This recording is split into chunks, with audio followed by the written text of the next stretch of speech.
BM कुट्टी साहब मोहतरमा के साथ जो पहली मुलाकात का जिक्र कर रहे हैं वो भी बड़ा दिलचस्प है।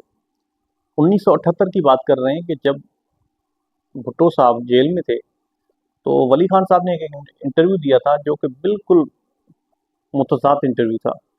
मैंने आपको बताया कि वली खान साहब भुट्टो साहब की दुश्मनी में इतना आगे चले गए थे। हालांकि बलोच लीडर्स भी जेल में थे हैदराबाद कंस्पायरेसी केस में, लेकिन वली खान साहब बहुत ही आगे चले गए थे। इवन ज़िया-उल हक साहब के साथ पसे पर्दा कुछ मुलाकातें, कुछ उनके साथ एग्रीमेंट्स भी कर दिए थे। तो इस वजह से उन्होंने जो इंटरव्यू दिया था वो भी इंटरनेशनल मीडिया को, वो बड़ा मुतज़ाद और तकरारी इंटरव्यू था। तो मोहतरमा को इंस्ट्रक्शंस दी थी भुट्टो साहब ने कि एक शख्स है बीएम कुट्टी, उसके अलावा किसी को नहीं बुलाना, उसको बुला के उनसे रिक्वेस्ट करें कि इसका रिबटल दें। तो बस जिंजो साहब से उन्होंने इजाज़त ली कि सर मैं इसका रिबटल दे दूं, लेकिन मैं अपना नाम तो यूज़ नहीं करूंगा। मोहतरमा ने उनको बताया था कि हम अपने नाम से इसको शाया करेंगे, लेकिन उस पर नोटिंग हुई हुई थी। तो पहली मुलाकात 1978 में, वो उसका रिबटल जब तक बना रहे थे तो मोहतरमा जेल चली गई। उसके बाद उनको सक्खर भेज दिया गया, लड़काना कन्फाइनमेंट में थी, फिर सक्खर जेल में चली गई। तो ये पहली मुलाकात मोहतरमा के साथ लिख रहे हैं। वली खान साहब का जिक्र हुआ, तो वली खान साहब के लिए मैंने पहले भी जो यहाँ पे मैं लगा रहा हूँ, आप देख लीजिएगा, गोस्पक्ष बजंजो साहब की जो ऑटोबायोग्राफी थी जो बीएम कुट्टी साहब ने एडिट की है, उसमें भी बजंजो साहब बड़े क्रिटिकल हैं वली खान साहब के किरदार के लिए तारीखी तौर पे। लेकिन इन्होंने तो बिल्कुल अच्छा रिबटल दिया है कि जब भी उनके साथ कोई हम बातचीत कर लेते थे तो आंखों का कुछ ना कुछ कह के लंदन चले जाते थे। या जुल्फ़िकार अली भुट्टो साहब ने बलोच लीडर्स को जेल में डाला था, लेकिन ज़िया-उल-हक साहब ने उनको जब आज़ाद करने के लिए बात की, तो बलोच लीडर्स ने कहा कि हमें आज़ादी नहीं चाहिए, बेल नहीं चाहिए हमें, हमें हमारा ये जो ट्रिब्यूनल है, ये जो केस है हमारे ऊपर, ये ख़त्म होना चाहिए। तो कहते हैं वली खान साहब ने बेल लेके चले गए, इनका इंतज़ार ही नहीं किया, और बलोच लीडर्स 4 साल से जेल में थे। भुट्टो साहब की ये मेहरबानी थी। तो उन्होंने कहा नहीं, जब तक केस ख़त्म नहीं होगा हमें ज़मानत नहीं चाहिए, हम निकलेंगे, इज़्ज़त के साथ निकलेंगे। हाँ, सरदार अताउल्लाह मेंगल साहब पहले ही चले गए थे क्योंकि उनकी तबीयत नासाज हो गई थी, तो उनको जेल से निकाल के फिर लंदन वो इलाज के लिए भी चले गए थे। लेकिन गोस्पक्ष बजंजो और ऐसे बहुत सारे लोग हैदराबाद कंस्पायरेसी केस में हैदराबाद जेल में भुगत रहे थे। तो जुल्फ़िकार अली भुट्टो साहब के साथ इनकी जितनी भी मीटिंग्स हुई हैं, ज़ाती काम सिर्फ एक बोला है, क्योंकि आपको पता होना चाहिए कि 1973 में जब सरदार अताउल्लाह मेंगल और गोस्पक्ष बजंजो साहब की नेब की हुकूमत ख़त्म की, जो जेयूआ के साथ कोलिशन थी उनकी, तो उसके बाद वहाँ पे बुगटी साहब आ गए थे, नवाब अकबर खान बुगटी साहब। तो बुगटी साहब ने इनकी जो बेटी यास्मीन थी, बोलान मेडिकल कॉलेज में पढ़ती थी, गवर्नर साहब के कोटे पे उनको एक सीट दी गई थी। तो ना सिर्फ उनको वहाँ से बोलान मेडिकल कॉलेज से निकलवाया, बल्कि 24 आवर्स में ये इंस्ट्रक्शंस दी कि वो कोयटा भी छोड़ देंगी, बलूचिस्तान में भी नहीं रहेंगी।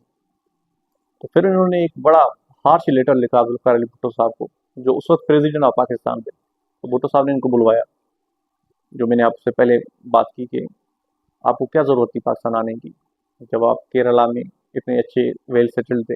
याद रहे कि बीएम कुट्टी साहब अकेले पाकिस्तान आए थे, बाकी फैमिली पूरी आज भी वहीं पे रहती है। तो कहते हैं कि मुझे भुट्टो साहब ने कहा कि मैं कोशिश करता हूँ, लेटर लिख के दिया गवर्नर पंजाब के लिए, गुलाम मुस्तफ़ा खर साहब के लिए। तो खर साहब ने भी कोई कुछ भी नहीं किया, फिर दूसरा खत लिखा, फिर दूसरी मरतबा बुलवाया। तो इस तरह उनका, उनकी बेटी का फिर लाहौर में हो गई एडमिशन। लेकिन बाद में जो मैंने आपको बताया था कि इनका एक बेटा रशिया पढ़ने गया था, एक और शॉर्ट में मैंने आपको बताया है, जावेद, वो जब वापस आया है तो जाहिर है वो सोशलिस्ट मलिक से पढ़ के आया था, तो यहाँ की ब्यूरोक्रेसी हमारी उनको कहती थी नहीं, आपकी डिग्री वैलिड ही नहीं। हालांकि वो खुद एग्रीकल्चर, फूड में, साइंस में एक डिग्री लेके आए थे, बहुत उस वक्त वैलिड डिग्री लिख रहे हैं।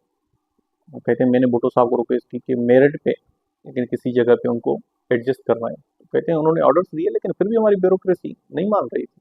तो फिर उन्होंने एक खत लिखा, फिर भुट्टो साहब ने उनको वापडा में लगवाया। वापडा में रिसर्च ऑफिसर पे जॉब कर रहे थे।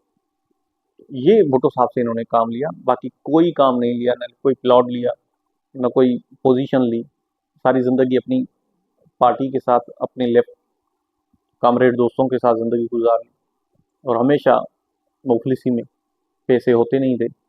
इवन वज़ीर आज़म या सदर पाकिस्तान जब जुल्फ़िकार अली भुट्टो साहब सदर थे, बाद में याद रहे कि 1973 की कॉन्स्टिट्यूशन के बाद वज़ीर आज़म बने, तो वज़ीर आज़म पाकिस्तान होते हुए भी बुलवाते थे, तो किसी न किसी को रिक्वेस्ट करके टिकट लेके फिर चले जाते थे।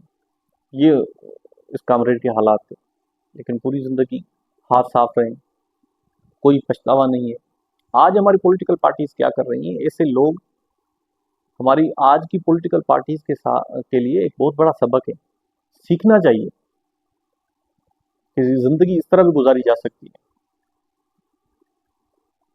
आज आप देखें ना, हम याद कर रहे हैं 25 अगस्त 2019 को हमसे अलविदा कर गए, लेकिन कैसे हम याद कर रहे हैं?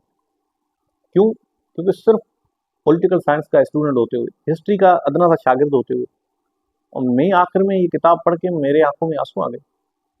किताब किस बात पे ख़त्म की है पता है? अपनी वाइफ की डेथ पे ख़त्म की है। लिखते हैं कि बिजरस ने मेरे साथ 60 साल गुजारे। जब 28 महीने जेल में थे अयूब खान के दौर में, तो इनकी वाइफ ने, हालांकि बहुत बड़ी फैमिली से उनका ताल्लुक था, पढ़ी लिखी औरत थी, लेकिन पीछे से सिलाई और कढ़ाई करते हुए अपने बच्चों का पेट पाला।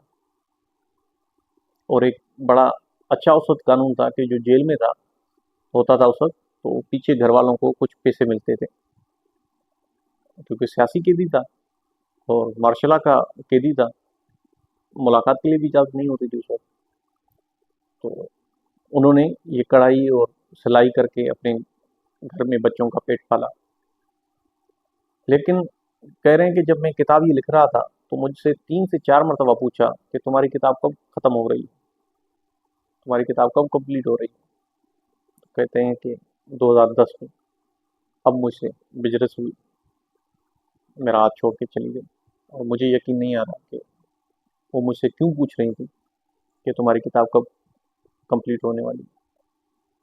पॉलिटिकल बायोग्राफी है, लेकिन इसमें आपको बरे सगीर का पूरा हालात, अफ़गानिस्तान गए हैं, कुवैत गए हैं, पूरा यूरोप घूमे, पाकिस्तान में, बांग्लादेश, और यहाँ के लोकल कॉमरेड दोस्त, पूरे साउथ एशिया का आप विज़िट भी करेंगे, और उस वक्त के